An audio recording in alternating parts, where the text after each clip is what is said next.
They are not just service members. They have served, and they are more than what you hear or see. They are mothers. They are fathers. Some love to hunt. Some have served together, from Vietnam to Iraq and Afghanistan. Those memorable moments are the most precious ones. They believe, they reveal their stories to aspire for greatness. They are veterans, and they will continue to elevate because they are brave.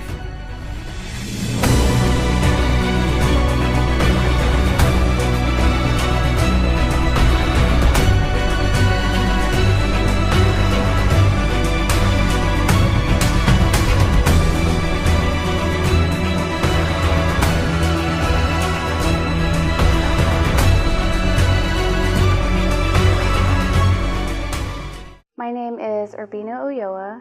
I was in the Army for 12 years, and when I first joined, I was a mechanic. Then I switched to being a medic and ended my service as a psychological operations sergeant. Hi, I'm Shadonna Mo McFall. I'm from Fayetteville, North Carolina, and I served in the Air Force for 20 years. Air Force retired. My name is Rosa Sweeney. I was in the Army from 2009 to 2013 active duty, and 2014 to 15 I was reserve. My name is Daniel Bozic. I was born in Martinez, California, but I grew up mainly in a little town called Ridgecrest, California. It's in Southern California.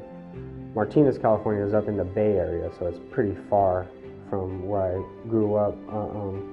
I moved away from Martinez, California when I was 3 years old, and I was in the Army for 4 years. I served as a medic, or they call it a healthcare specialist. Tara Fontaine, United States Army, 2003 to 2008. My name is Deborah Tart. I'm from Statesville, North Carolina. I went in the Navy in '82. I wanted to get out of the group home, so I wanted to go in the Navy because I got tired of staying in the group home all the time. So my name is Monica Walker. I was born in Shelby, North Carolina for I stayed there about 6 months, and then I moved. I'm an Army brat, and raised in Asheville, North Carolina, so that is my home. My name is Ron Hyduke. I am from South Carolina, and I was in the Army for 20 years, and I retired as a major. My name is Lee Broden IV. I was born in Albuquerque, New Mexico. And I pretty much was an Air Force brat, so my dad was in the Air Force, retired in the Air Force. My name is Teresa Boone. I was born in Chicago, Illinois.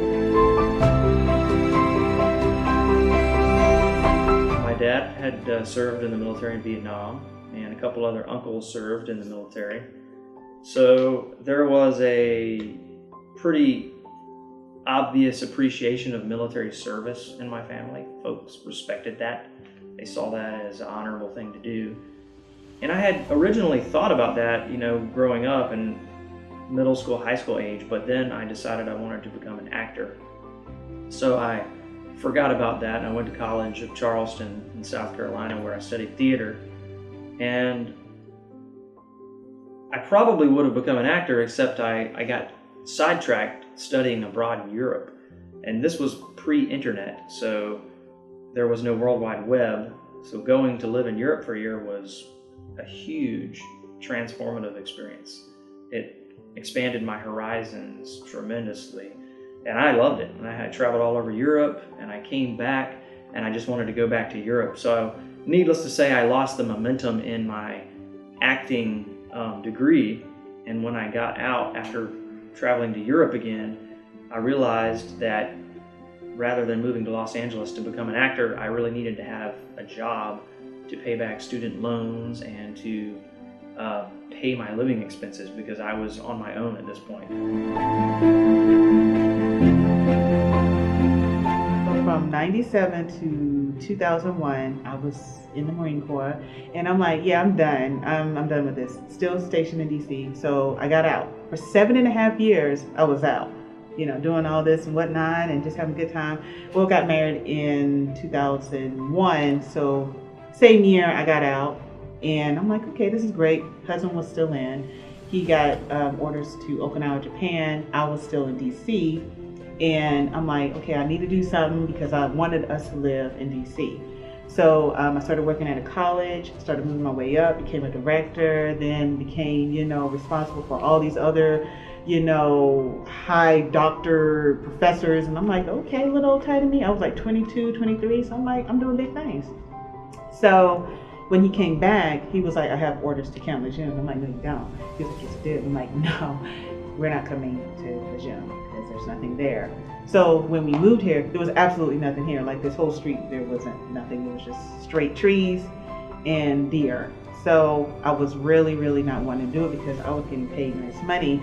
So when I came down here to Camp Lejeune, they were like, you're overqualified. They were like $8 an hour. I'm like, I'm sorry.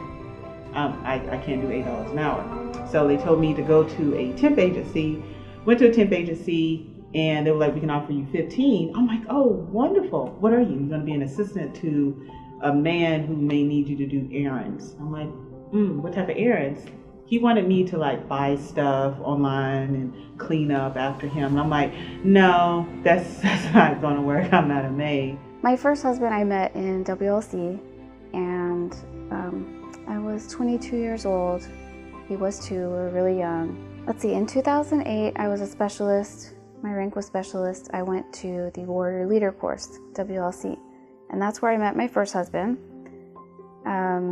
He was like tall, he ran fast, and so of course I went head over heels. But honestly, he was super shy. He seemed really, really smart, and just right away I was like, I think that's gonna be my husband. Like, it turned out that he was, but he had a deployment while we were still dating. We got married while I was on leave from my deployment, which was overlapping with his by a month. So he did his whole 11 months, I deployed, then I did my 12 months and got back from deployment, and he was going off again on another deployment. So we had met, been, dating for probably half a year, engaged for less than that, and then 3 years of our relationship was deployed. So it just wasn't able to work out. After my first husband, Joe, it was really hard for me to be in any kind of real relationship. I was real traditional. I felt ashamed for being divorced. I just didn't think that you could really ever, I was naive in thinking you just can't love again.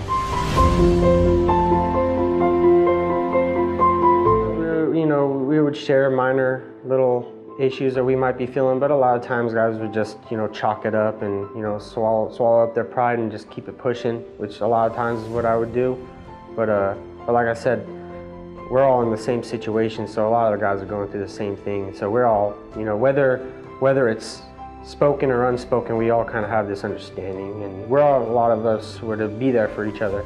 And I noticed, that's kind of one of the problems getting out of the military is it's hard to find people on that same level, so the same people that you can rely on and to kind of be there to get things done. I've noticed also after getting out of the military, I thought, I'd be super excited and, it was all positive. I was like, I'm getting my freedom back, and I kind of, I could kind of make my own decisions and I don't have to, once I got out, I kind of noticed that I felt like I was lacking a sense of purpose a little bit, or, that drive that, that the military gives you. I felt like I needed to do something. And also getting out of the military, I was also faced with some issues. I got a little broken from airborne operations, so I had some pretty debilitating problems with my back that still to this day affect me. But for a while, or when I first got out,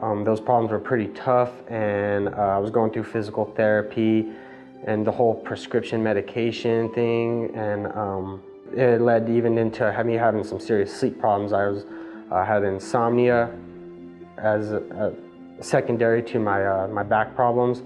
So I was on a number of medications too, from Ambien to to some strong opiates, which eventually I took notice that was not helping out in any way. So I started to kind of go through my own measures, but still it didn't take away the fact that I still had medical problems. So I started doing little things that I could for myself, which were like yoga and trying to stay physically active, getting exercise all the time. I went to they told me about this place called American Legion, and it was on Fort Riley. And I was like, hey, the vet center referred me here. They want me to do this. And then this time I'm like, what could it hurt? You know what I mean? I don't know. And I gave them all the documentation paperwork that she gave me, this little brown folder, and I gave it to them. And he's like, oh man, he was a really awesome dude though. I'm sorry I don't remember his name, but he's like, oh man, yeah, we could definitely, you know. So one thing they don't tell you though, if you have one of those things that you have to go and you're like a kind of like a mental trauma thing, and you're not all the way okay with going line by line detailed and all that stuff, you're gonna do that, you know? And I'm just like, look, I have my kid. I don't know if I'm okay. I don't know if I want to talk about this. I know she's like a good 2 months.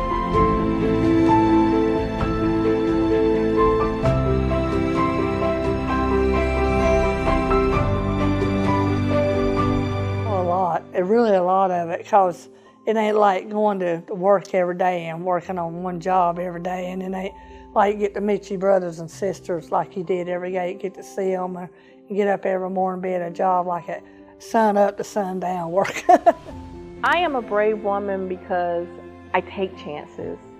I don't care that I fail. I care that I fail, but I know in life we're all going to fail, and I know that I may succeed. It may work.